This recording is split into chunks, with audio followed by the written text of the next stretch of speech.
Hello guys, welcome to my YouTube channel Gaman study. आज का हमारा टॉपिक रहने वाला है वो मोहम्मद बिन तुगलक के ऊपर रहने वाला है। तो एक क्वेश्चन बना था मोहम्मद बिन तुगलक से, जो क्या था कि जो मोहम्मद बिन तुगलक की योजनाएं थी, है ना, उन योजनाओं को, और जो योजनाएं थी वो असफल हुई, यानी उनके असफलता के कारण को हमें बताना है इसमें। यानी मोहम्मद बिन तुगलक की प्रमुख योजनाएं एवं जो योजनाएं थी वो असफल किस तरह से रही, उसके ऊपर आज हम बात करने वाले हैं। तो क्वेश्चन को देखते हैं। क्वेश्चन में हमने देख लिया कि जो योजनाएं थी और उनकी असफलताएं थी उनको ऊपर है ये क्वेश्चन। जो BA सेकेंड ईयर में आपके बारे में इम्पोर्टेंट रहने वाला है क्वेश्चन, और इसको पढ़ना भी इम्पोर्टेंट ही रहने वाला है। तो बात करते हैं हम मोहम्मद बिन तुगलक की सामान्य बात। मोहम्मद बिन तुगलक की सामान्य बात की बात करते हैं। तो मोहम्मद बिन तुगलक का जो शासनकाल रहा है वो 1325 से लेकर वो 1351 ईस्वी तक रहा गया। तो गयासुद्दीन की मृत्यु के बाद जूना खां या उलग खां जो दिल्ली का सुल्तान बना। यानी इसे इस तरह से समझे कि जो गयासुद्दीन था, जो तुगलक की, यानी गयासुद्दीन तुगलक की मृत्यु के बाद जूना खां, और जो मोहम्मद बिन तुगलक का ही प्राचीन नाम था जूना खां उलुग खां, दिल्ली का सुल्तान बना तथा इससे मोहम्मद बिन तुगलक की उपाधि धारण की। यानी जब ये शासक बना दिल्ली का, उस समय इसने यह उपाधि धारण की। कौन सी उपाधि? मोहम्मद बिन तुगलक की उपाधि धारण की। कब की? दिल्ली के सुल्तान बना उसके बाद इसने मोहम्मद बिन तुगलक की उपाधि धारण की। इतिहासकारों का यह मानना है कि जिस समय मोहम्मद बिन तुगलक शासक बना उस समय सल्तनत की सभी परिस्थितियां इसके अनुकूल थी। कहा जाता है कि जिस समय ये शासक बना था दिल्ली सल्तनत का, उस समय जो इनकी परिस्थितियां थी वो इसके अनुकूल थी, है ना, इसकी जो अनुकूल थी। तो सभी परिस्थितियां इसके अनुकूल थी। मोहम्मद बिन तुगलक एक ही पढ़ा लिखा शासक था, लेकिन इसमें व्यवहारिक, है ना, ज्ञान का अभाव था। इससे अपने पिता से विरासत में एक सुसंगठित राज्य मिला था। तो इसको समझिए क्या कहा है इसमें कि जो मोहम्मद बिन तुगलक था वो एक योग्य शासक था, और योग्य शासक होने के साथ जो इनको सबसे पहली बात की है कि इसका नाम पहले क्या था? जूना खां, और उसके बाद इसका नाम पड़ा तुगलक, यानी मोहम्मद बिन तुगलक। यानी इसने उपाधि धारण की मोहम्मद बिन तुगलक की। उसके बाद में क्या कहा कि जो मोहम्मद बिन तुगलक है उसे एक सुसंगठित राज्य मिला था। तो आगे देखिए मोहम्मद बिन तुगलक के लिए अन्य नाम, कि जो मोहम्मद बिन तुगलक के अन्य नाम है वो कौन कौन से हैं? एक है पागल सुल्तान, दूसरा सन की सुल्तान, और विरोधाभासों का मिश्रण। इसे पागल सुल्तान क्यों कहा जाता है या सन की सुल्तान क्यों कहा जाता है, उसके ऊपर भी हम बात करेंगे। तो पागल सुल्तान इसलिए कहा जाता है कि जो इसके द्वारा जो कार्य किए गए थे वो बिना सोच समझ के किए गए थे, यानी एक तरह से पागलों की तरह, इसलिए इसे पागल सुल्तान। सन के सुल्तान इसे इसलिए कहा जाता है कि ये करता था, वो इसे करना ही होता था, चाहे कुछ हो उस कार्य को करता ही था।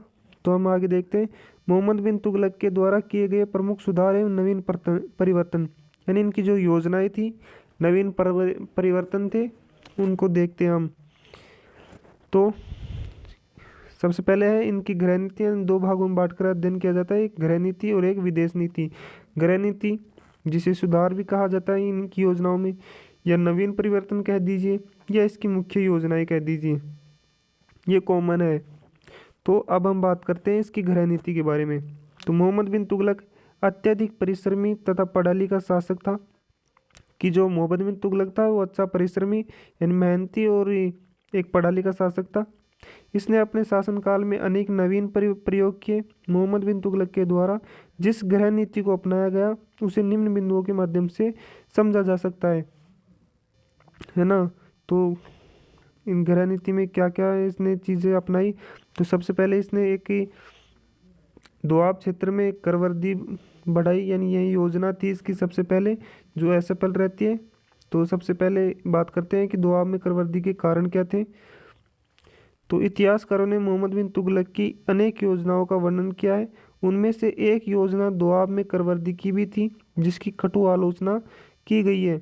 कि इस वर्दी दर की कटु आलोचना की गई है। क्यों की गई है? उसको भी देखेंगे आगे, है ना।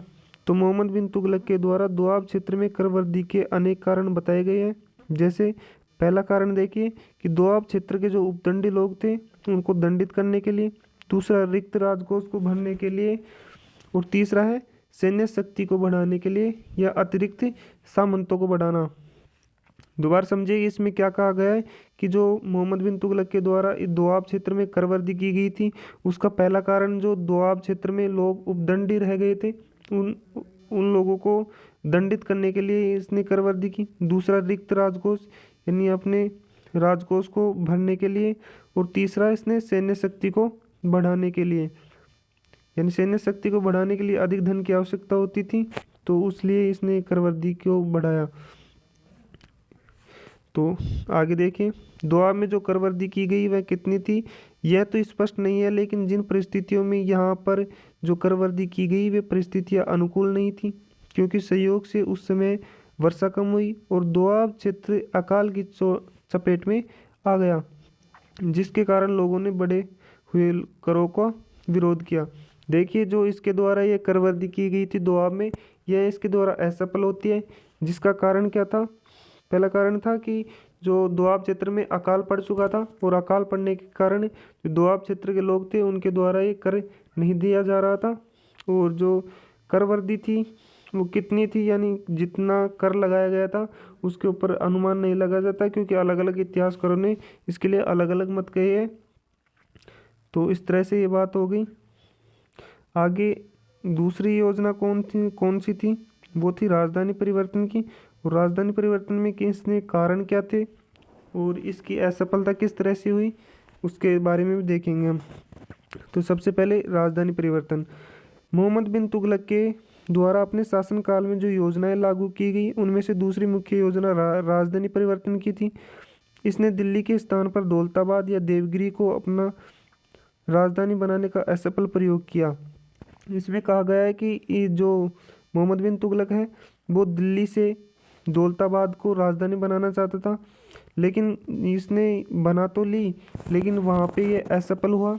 और असफल था कि कई कारण बताए जाते हैं, और अब हम बात करते हैं राजधानी परिवर्तन के कारण कि इसने राजधानी परिवर्तन का कारण क्या है, यानी किस कारण से इसने राजधानी परिवर्तन किया।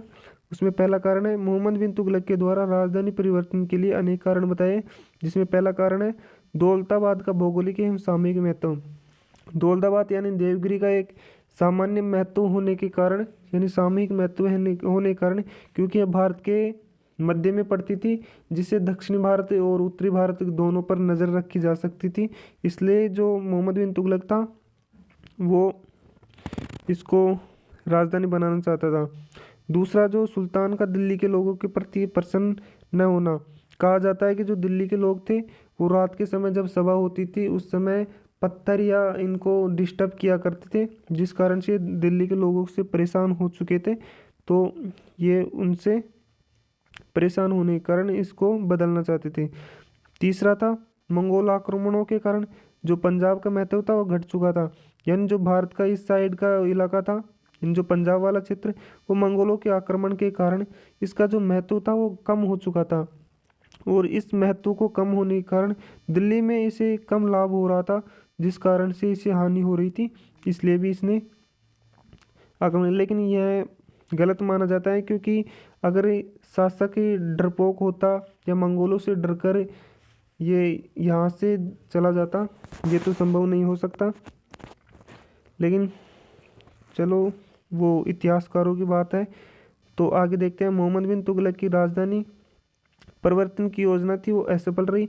इस योजना के कारण सुल्तान की जनता में काफ़ी बदनामी हुई, यानी यह जो राजधानी परिवर्तन किया गया था इससे जनता में इसे बहुत सी बदनामी हुई। बदनामी का कारण क्या था कि ये लोग दिल्ली से उठ करके जब ये दौलताबाद गए तो उनके मध्य जो पर्वत होते हैं उन पर्वतों से चढ़ कर के इधर गए थे, और यहाँ पे जाने के कारण इससे खूब सारे धन की हानि हुई। और होने के कारण ये दिल्ली वाले क्षेत्र में जो भी लोग थे उनको सभी को यहाँ पर लेके आता है, लेकिन एक दो लोग बच गए थे। एक बताया जाता है कि अंधा था और दूसरा था वो लंगड़ा था। जो अंधा व्यक्ति था उसे मार दिया जाता है और जो लंगड़ा था उसे घसीट कर लाया जाता है, और घसीट कर लाने के बाद कहा जाता है कि जब इसे दौलताबाद लाया गया तो वहाँ पे उस व्यक्ति की एक ही टांग मिली थी, इस तरह से कहा जाता है। तो आगे हम आगे बात करते हैं अगली योजना की गृह नीति में, वो है सांकेतिक मुद्रा का चलन। तो इसे देखते हैं। तो मोहम्मद बिन तुगलक को सिक्को ढालने वालों का राजकुमार कहा जाता है, यानी इसे सिक्के डालने वालों का राजकुमार कहा जाता है। इन्होंने अपने शासनकाल में पूर्व में प्रचलित मुद्रा प्रणाली में अनेक सुधार किए, यानी वो पहले मुद्रा चल रही थी उस मुद्रा को बदल करके और नई मुद्रा में इसने, यानी इसे इन्हीं मुद्रा में सुधार करने का कार्य किया। इन्होंने बहुमूल्य धातुओं के मूल्य निर्धारित किए, कि जो बहुमूल्य धातुएं थी जैसे सोना चांदी वगैरह, उनका मूल्य निर्धारित किया। और इसके अलावा कई प्रकार के सिक्के भी जारी किए। आगे देखते हैं।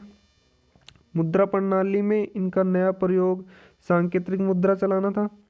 इन्होंने सोने व चांदी के सिक्कों पर तांबे व पीतल के सिक्के चलाए। सुल्तान की ये योजना भी असफल रही। कहा जाता है कि इस मोहम्मद बिन तुगलक ने जो सिक्के थे उन्होंने परिवर्तन किए। उन्होंने जो चांदी के सिक्के थे उसके स्थान पर तांबे के एवं पीतल के सिक्के चलाए, लेकिन उनका जो महत्व था वो उतना ही बताया, जिस कारण जो चांदी का जो महत्व था वो कहा जाता है कि तांबे में पीतल के समान हो गया था। और जो चांदी के सिक्के थे उसे लोग रखने लगे थे, और रखने के कारण, और पीतल के सिक्के हैं ना वो लोग अपने घरों में टकसालाएँ बनाने लगे थे और वहाँ पे सिक्के चलाने लगे थे। इसलिए ये बहुत बड़ी कहानी है, इसको हम देखेंगे कभी। इसके आगे राजस्व व्यवस्था में सुधार। सुल्तान बनने के बाद मोहम्मद बिन तुगलक ने राजस्व व्यवस्था में सुधार करने के लिए अनेक कदम उठाए, जैसे प्रांतीय अधिकारियों को अपने अपने प्रांतों की आय का लेखा तैयार करने के लिए दीवाने विराजत के पास भेजने को कहा। यानी इसने राजस्व व्यवस्था में सुधार करने का कार्य किया, जिसमें दीवाने विराजत के एक ही अधिकारी होता था जो कि आय का लेखा जोखा रखता था। इसके अलावा कृषि की देखभाल के लिए एक अमीर एक कोही, जिसे कृषि प्रधान कहा जाता है, नामक विशेष अधिकारी की पदाधिकारी को पता है नोट में क्या कहा गया है।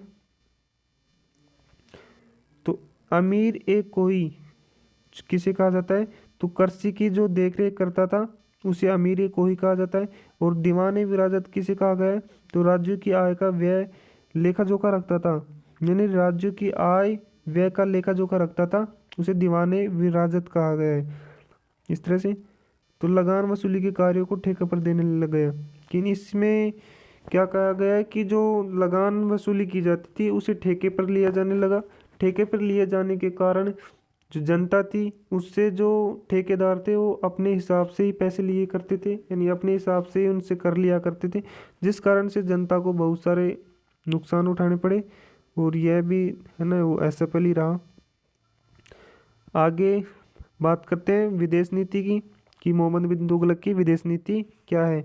योजनाओं के अंतर्गत ये आती है। यह कई लोग समझते होंगे इनको अलग अलग कि ये तो योजनाएं हैं, ये योजनाएं नहीं है, ये नीतियां हैं, गृह नीति विदेश नीति नहीं, ये इसकी योजनाएं हैं, यानी इसके द्वारा जो कार्य किए गए वो योजनाओं के अंतर्गत ही आते हैं, कि इसके द्वारा क्या क्या सोचा गया, यानी अपने राज्य को बढ़ाने के लिए इसने कौन कौन से कदम उठाए हैं, कौन कौन से कार्य किए, वो उसकी योजनाओं के अंतर्गत ही आता है। यानी कहा जाए तो योजनाएं बनाई जाए कोई भी कार्य को करने के लिए, तो वो एक समझने का फर्क है ना। तो वो देख लीजिए क्या है विदेश नीति में, तो देख लीजिए। मोहम्मद बिन तुगलक ने अलाउद्दीन खिलजी की भारतीय सल्तनत की सीमाओं का विस्तार करने का सौंपन देखा, और इनको साकार करने के लिए इसने अपनी विदेश नीति को तहत कई सैनिक अभियान की योजनाएं बनाई। लेकिन इनकी गृह नीति की भांति ही इसकी विदेश नीति भी असफल रही।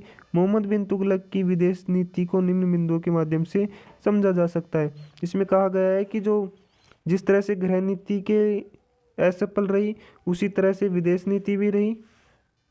वो किस तरह से रही, उन संपूर्ण नीतियों की बात करते हैं।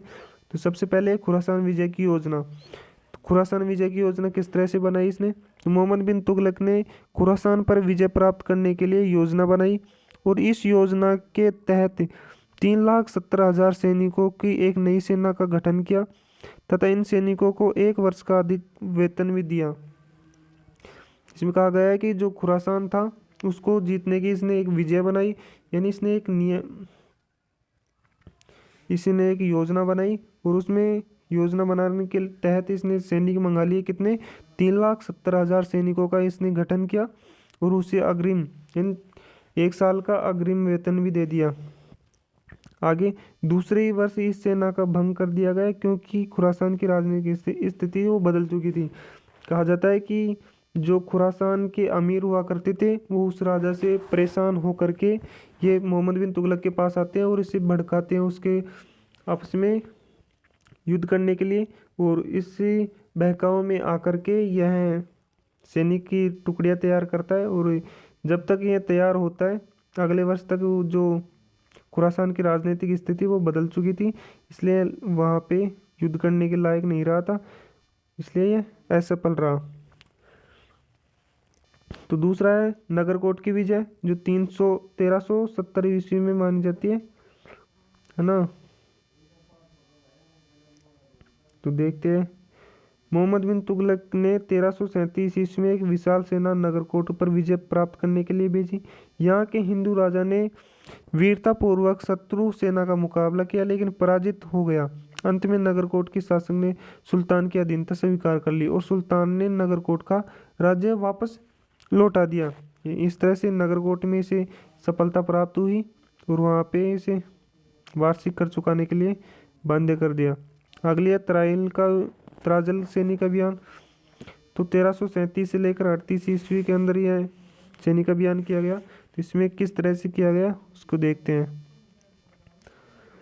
तो हिमालय के तराई में स्थित त्राजल का हिंदू राज्य अभी तक मुस्लिम आक्रमणों से सुरक्षित तथा यहाँ राज्य सल्तनत के विरोधियों को आश्रय स्थल बना हुआ था। अतः मोहम्मद बिन तुगलक ने त्राजल राज्य को जीतने का निश्चय किया और एक सैनिक अभियान त्राजल पर भेजा। प्रारंभ में यह सल्तनत की सेना को काफ़ी सफलता प्राप्त हुई तथा वर्षा ऋतु चालू होने के कारण सारी सेना को नुकसान उठाना पड़ा। दूसरी तरफ यहाँ के शासक घबरा कर वार्ता प्रारंभ कर देते हैं और वार्ता प्रारंभ कर देने के बाद दोनों के मध्य संधि हो जाती है और संधि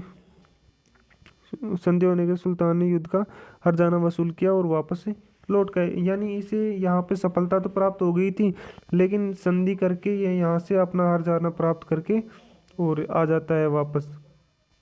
इस तरह से चौथी बात करते हैं इसकी अभियान की। तो राजस्थान पर सैनिक अभियान था। कहा जाता है कि मोहम्मद बिन तुगलक ने राजस्थान के कुछ स्वतंत्र राज्यों को पुनः सल्तनत के अधीन लाने के लिए सैनिक अभियान किया। राजस्थान पर किया या नहीं किया के बारे में कोई स्पष्ट जानकारी नहीं है कि राजस्थान पर इसने सैनिक अभियान किए भी थे या नहीं किए थे, इसके ऊपर कोई अभी जानकारी नहीं है, पर कहा जाता है कि यहाँ पे किया था। तो राजपूत गाथाओं के अनुसार मोहम्मद बिन तुगलक ने चित्तौड़ पर सैनिक अभियान किया जिस दौरान यहाँ पर राणा हमीरदेव सिसोदिया का शासक था। हमीरदेव ने इसे युद्ध में बंदी बना लिया और जब सुल्तान ने इससे अजमेर, रणथंभौर व नागौर का क्षेत्र देना स्वीकार किया तब इसे रिहा किया गया। तो इस तरह से इसे यहाँ पर भी असफलता प्राप्त हुई और काफ़ी सारी बदनामी हुई। तो इस तरह से हमने देख लिया है कि जो मोहम्मद बिन तुगलक की विभिन्न योजनाएं कौन सी थी और उनकी असफलताएं के कारण क्या थे। यानी हमने समझा है कि योजना तो इसने बनाई, यानी यह देखा जाए तो हमने इसमें यही देख पाया है कि इसके द्वारा योजनाएं तो खूब ही बनाई गई पर ये ना हर में असफल रहा। और इस असफलता का कारण यही था कि इसने ना एक ही नियम नहीं बनाया या इसे पूरे देश में ही लागू कर दिया एक साथ। और जब पूरे देश में एक साथ लागू हो जाता है तो आपको भी पता होगा, सबसे पहले अगर घर में ही किसी चीज़ की यानी किसी नियम को चालू करें और उसके बाद ही पड़ोसियों में उस चीज़ को चालू करें तो उससे फ़र्क तो पड़ता ही है। तो ये बात होगी इस तरह से। तो आप है ना हमारे चैनल को लाइक, शेयर, कमेंट वगैरह कर दीजिए जिससे कि आपको हमारा सपोर्ट मिल सके, है ना। और आप नोट्स प्राप्त करना चाहे तो हमारे से नोट्स प्राप्त कर सकते हो और तैयारी कर सकते हो। बीए सेकेंड ईयर की आशा करूँगा कि आप अच्छे से तैयारी कर रहे होंगे। Thank you. इसी तरह से आप तैयारी करते रहिए।